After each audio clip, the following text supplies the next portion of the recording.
I've seen firsthand the benefit of having my own children learning an instrument and really understanding all the research out there that says that kids under the age of 9 that study an instrument for a significant amount of time, at least 2 years, have such a greater evidence of brain development. And there's specific things about math and reading, but even in adults in later life, they have a greater ability to hear and pick out human voices in very noisy, crowded rooms. Oh.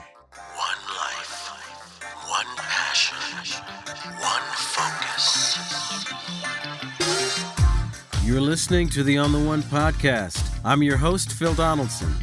Many performing musicians become so passionate about their craft that they just can't help passing it on to others. For some, that passion morphs into a mission that leads down unexpected paths. Take today's guest, for example. It's time to get down on the one. I'm here with Jephta Bernstein, founder and executive director of Off the Hook Arts. Off the Hook Arts provides free and low-cost music performance education for students while cultivating a love of the performing arts through public concerts, featuring world-class musicians and interdisciplinary collaborations among the arts, sciences, and humanities. Jephta is an accomplished classical violinist and has held positions in the Palm Beach Opera as principal violin, resident with the Metropolitan Museum Orchestra, and has performed in numerous Broadway productions. Jephta is a graduate of Oberlin Conservatory, having received a Bachelor of Music in Violin Performance. She received her Master's of Music at Manhattan School of Music, studying with teachers Stephen Clapp, Andrew Jennings, and Ani Kavafian. Jephta is passionate about both chamber music and music education, and I'm honored to have her as a guest today. Jephta, welcome to the On the One podcast. Thank you, Phil. It's a pleasure to be here today. So share with us the mission of Off the Hook Arts in more detail than I gave in the introduction.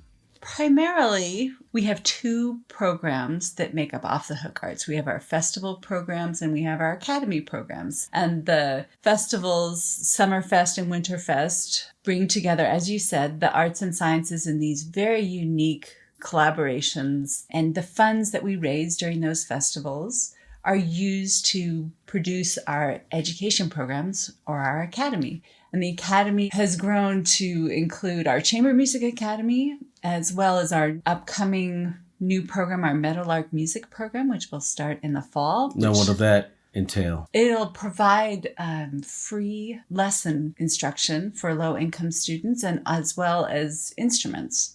We'll be starting the program focusing on violin as well as guitar.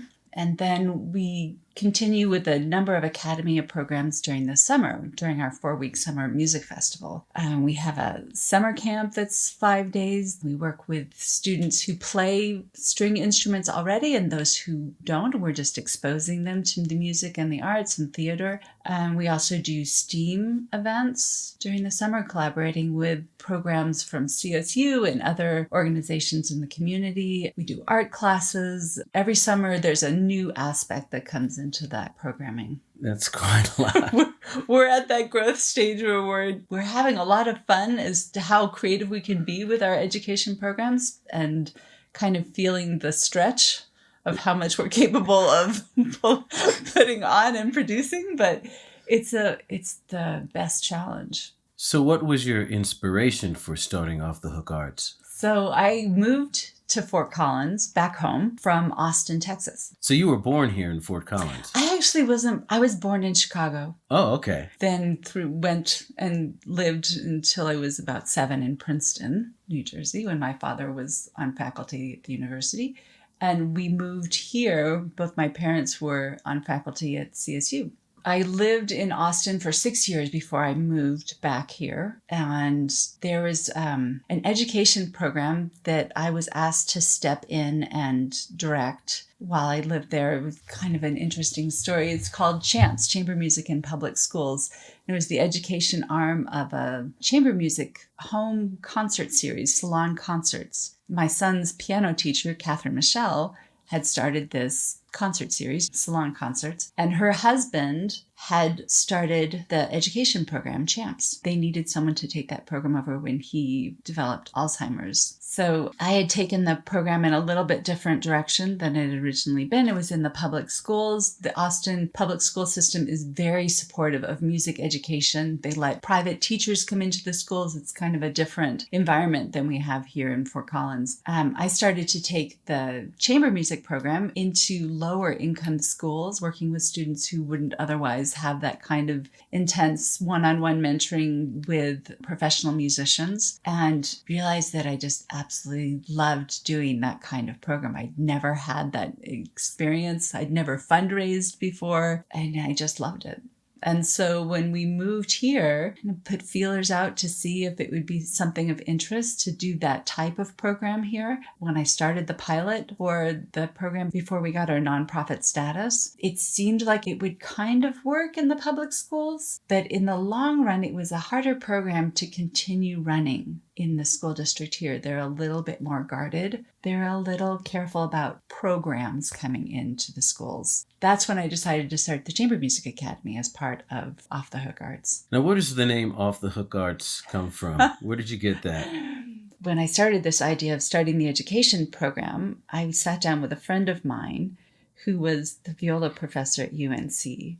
She said, I've always wanted to start a chamber music festival and a contemporary music festival. And I said, sounds like a fantastic idea. I'd love to do that. And we could use it as a fundraiser for the education programs. She's like, sounds great. And I said, I've always loved the name Bang on a Can, which is I don't know if you're familiar with it, but it's a music festival in New York City that's very contemporary music based and percussion driven. It's a great music festival. And she said, well, we should do something that speaks to the younger generations and something like Off the Hook. And I went, okay, sounds good. Okay, yeah, that's... Was just, as we rebranded ourselves, we originally started the education program as PYCH, P-Y-C-H, Project Youth in Chamber Music. Mm-hmm. And then we had our music festival in the summer called Off the Hook Arts Chamber Music Festival. It was too confusing to people to have both titles under the same auspices. So right. In our 5th season, we rebranded. So you just brought everything under one brand. Right. And the music festival was the most public side of us. And we started to gain a little traction. It was the most public thing we did. We went back and forth. What other names should we have? What relates to the community? We really could not agree on what to use. And so it just made sense to keep that name. What age groups does the Academy teach? The Chamber Music Academy works with any age student that's still under 18 that reads music fluently. We have a 6 and 7-year-old in the program right now who are sisters who do read music and are very successfully playing at their level in chamber music. Typically, most of our students are 7 or 8 and up. We are starting to get more and more high school students. It didn't originally start that way. We had more middle school in that age. And then our outreach program, our concerts and the educational residencies and our touring festival artists that come in and do master classes for us, we do that through the collegiate level. We go through a lot of the universities in the area, and we love to have our festival artists interacting on that kind of level with doing educational workshops and master classes for them. So young kids, elementary, middle school, high school, year-round, and then during the festivals, then the collegiate level. Yes. What other kinds of instruction do you provide for the kids? One thing that I have been struggling with the Chamber Music Academy being our main source of interacting on a music education level, is that students already have to have started their instrument. They have to have some level of instruction, whether it's that they've sought out private lessons or they've started their instrument in middle school and they've learned about their instrument through the public school orchestra system. Mm-hmm. That we aren't being able to teach younger kids and give them the benefits of what studying music is all about.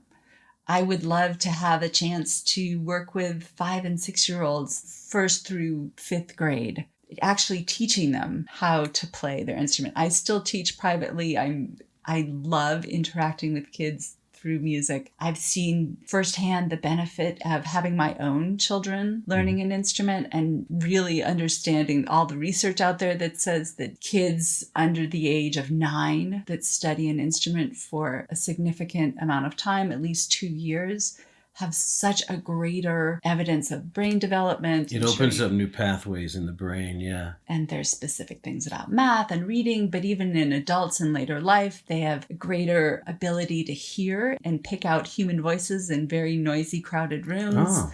You've probably heard the studies with dementia patients or patients that are suffering from Alzheimer's. One way of really connecting with them is through music, even if they've lost that language ability. Yeah, I recall watching a YouTube video, and there was an older woman who was catatonic, and someone started singing a gospel tune that she recognized from childhood, and she came to life and started singing that song. It's just an incredible tool of language, of interaction, of emotional connection. Yeah. So we would love to start this new program. We've named it the Meadowlark Music Program, and we'll be giving instruments to low-income students to be able to start studying in a free lesson program. We had originally wanted to start with 3 lessons a week. I think it's a little bit more realistic to think along the lines of 2. It's a challenge to get any family and student to commit to a program for more than 1 day a week. But we really wanted to give these kids the support of understanding how important it is to be playing their instrument, hopefully more than the 2 days that we are interacting with them, but on an everyday basis. And that hard work and that consistency is what gives them the greatest reward and builds greater skills and gives them the chance to get to that next level of playing and music and reward. And hopefully that spark will kick in. That spark of inspiration that builds that passion in them. Right. And if we find that a child is ignited and really inspired and wants to have a private lesson, we'll make sure that happens. Now, I like the organization's tagline, "At the intersection of music and ideas." For someone unfamiliar with Off the Hook Arts, explain what that means.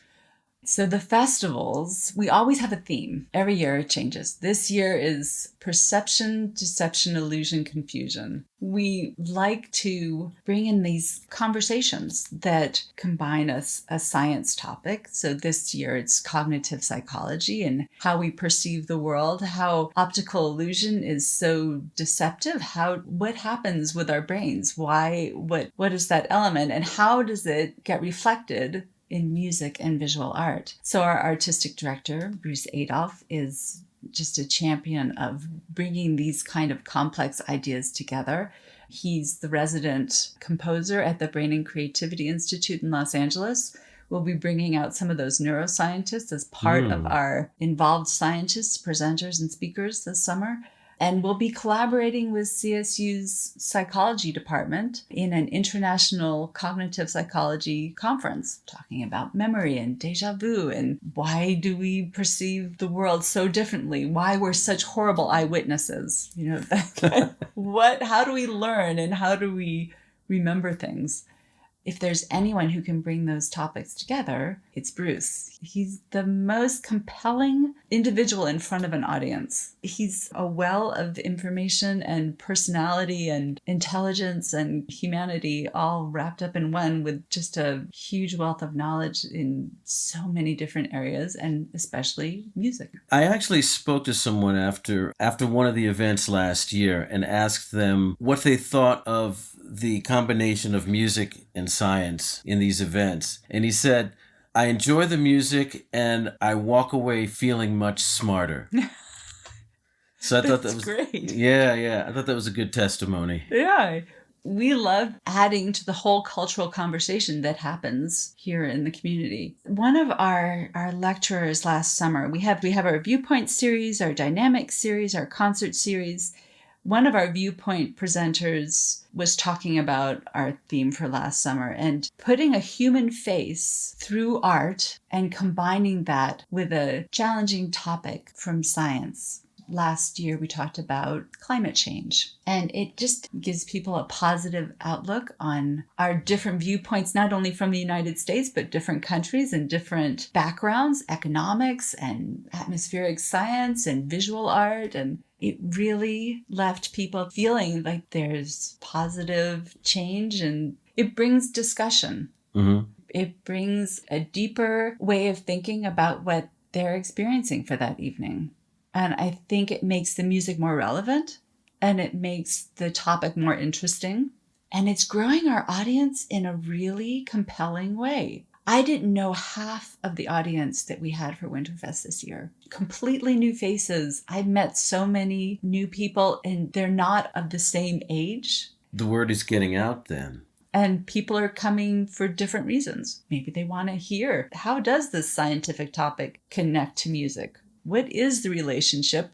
Why would they pair those things together? And why is this event stuck in the middle of this music festival? You know, during Winterfest, we had a forest bathing event in the Dome Theater at the Museum of Discovery. We had the wonderful misfortune of actually overselling that event. And here we were combining a mindfulness exercise about this Japanese tradition, Shinrin-yoku, immersing all of your senses in nature. We invited Kaoru Watanabe, who's the foremost shinobu, Japanese flute player, who's part of the Silk Road Ensemble project with Yo-Yo Ma. And it was immensely effective. This meditative guided tour in the Dome Theater where you're immersed in this forest scene. You're bathing in that visual sensation. The aroma of the essential oils was there, and Kiaru was playing this wonderfully improvised music that accompanied the whole journey. And Michael Kimball, who's a professor at UNC, who's certified in mindfulness, he's opening a center there, but he's a professor of anthropology, led us through this whole process. And it was a really wonderful, truly immersive combination of art and science. So who are some of the artists who have performed in the past? Colin Carr, great cellist from London. The Miami String Quartet. String Quartet, You're familiar with. They've been with us. I think this may be their 5th season. I do enjoy them. They are some of our favorite musicians. Maria Stroke, our wonderful pianist, will be back. She's from New York.